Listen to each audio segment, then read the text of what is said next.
নমস্কার, শুরু করছি আজকের সংবাদ।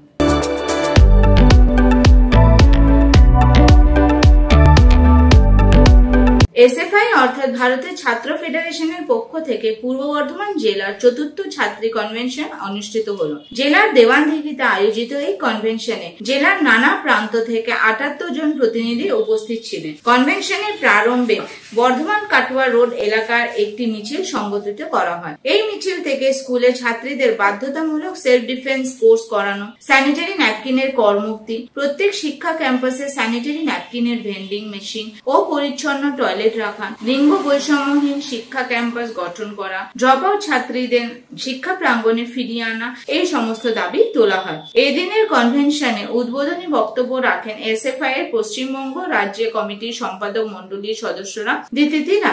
সভায় খসড়া প্রতিবেদন পাঠ করেন বিদায়ী সাব কমিটির কনভেনর টিউলিপ ঘোষ, জেলা সম্পাদক অনির্বাণ রায়চৌধুরী, জেলা সভাপতি প্রবীর ভৌমিক সহ উপস্থিত অন্যান্য নেতৃবৃন্দ বক্তব্য রাখেন। সভায় পর্যবেক্ষণমূলক বক্তব্য পেশ করেন এসএফআই এর কেন্দ্রীয় কার্যনির্বাহী কমিটির সদস্য বেদত্রয়ী গোস্বামী। কনভেনশন থেকে 25 জনের ছাত্রীর সাব কমিটি গঠন করা হয়। উপস্থিত সকল প্রতিনিধি অভিনন্দন জানান সংগঠনের নেতৃত্বরা।